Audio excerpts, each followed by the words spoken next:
Welcome to our channel. கடந்த ஒரு 10 நாளாகவே ட்ரெண்டிங்கில் போயிட்டுருக்க விஷயம் என்ன அப்படின்னா ஏர் ஷோ தான். ஏர் ஷோ 2024 அக்டோபர் 6ஆம் தேதி நடக்குதுன்னு சொன்னாங்க. ஸோ அதை பார்க்கறதுக்கு தான் இன்றைக்கி காலையிலேயே 9 மணிக்கெலாம் கிளம்பியாச்சு. வீடியோவை ஸ்கிப் பண்ணாமல் பாருங்கள். வாங்க வீடியோக்குள்ளே போகலாம்.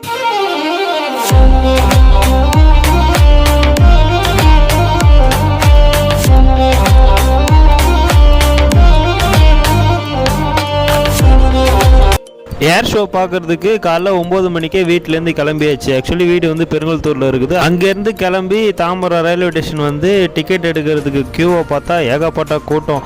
சரி, அந்த கூட்டத்தெல்லாம் கடந்து டிக்கெட் எடுத்து ரயில்வே ஸ்டேஷனுக்குள்ளே வந்து டைமை பார்த்தா மணி 9:45. சரி, ட்ரெயினில் எப்படி அடித்து பிடிச்சி ஏறலான்னு பார்த்தா செம்ம கூட்டம். ஒரு வழியாக ட்ரெயின் ஏறி 11:30க்கெல்லாம் நம்ம சென்னை கோட்டைக்கு வந்தாச்சு. சென்னை கோட்டையிலேருந்து வேளச்சேரி ட்ரெயின் பிடிச்சி சேப்பாக்கம் இறங்கி நடந்து போகலான்னு பார்த்தா அங்கே வேளச்சேரி ட்ரெயின் கிடையாது. அதை கேட்டோம் இன்னும் கொஞ்சம் ஷாக் ஆகிடுச்சு.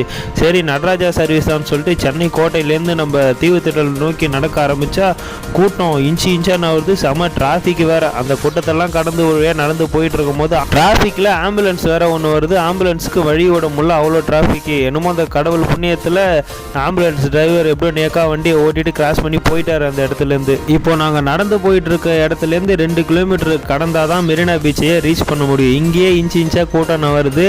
மணி வேறு 11:30 ஆயிடுச்சு. ப்ரோக்ராம் 11 o'clock ஸ்டார்ட் ஆகிடும்.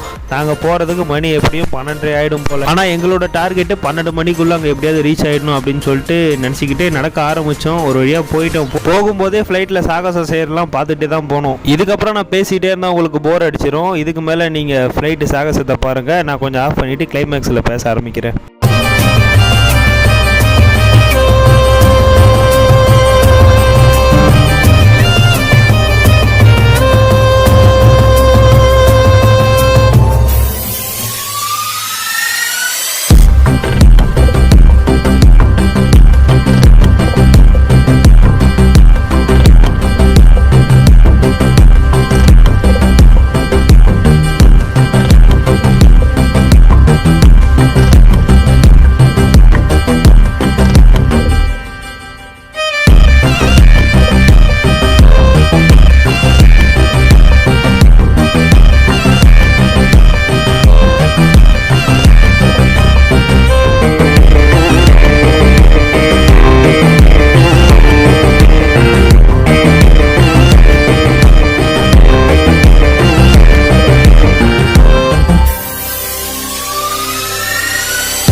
சும்மா தரமாக வேறு லெவலில் நடத்துனாங்க ஏர் ஷோ. அந்த 1 hour போனதே தெரியல. ஆக்சுவலி காலையிலேருந்து வந்தவங்கலாம் 11 மணிலேருந்து 1 மணி வரைக்கும் இருந்தாங்க.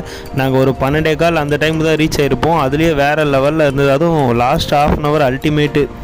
ஃபைனலி பார்த்து முடிச்சுட்டு கிளைமேக்ஸில் ஒரு ஹார்ட் போட்டு அம்பு விட்டாங்க. அது வேறு லெவலில் இருந்தது. ஷோ முடிஞ்சோடனே எல்லாருமே கிளம்ப ஆரம்பிச்சிட்டாங்க. அவங்க கூட நாங்களும் சேர்ந்து கிளம்பியாச்சு. நாங்கள் திரும்ப 2 கிலோமீட்டர் நடந்து ஃபோர்ட் ஸ்டேஷனில் போயிட்டு அங்கேருந்து ட்ரெயின் ஏறி திரும்ப தாம்பரம் போகணும். ஸோ போகிற வழியில் தண்ணிலாம் கிடைக்கவே இல்லை. தண்ணி நாங்கள் கையில் எடுத்துன்னு போனதோட கொஞ்சம் எங்களுக்கு யூஸ்ஃபுல்லாக இருந்தது. அங்கே சேல் பண்ண வாட்டர் கேன்லாம் ஒரு வாட்டர் கேனு 1 லிட்டர் 30 ரூபாய்க்கு சேல் பண்ணாங்க. ஸோ நெக்ஸ்ட் வீடியோவில் பார்க்கலாம். Tata, bye bye.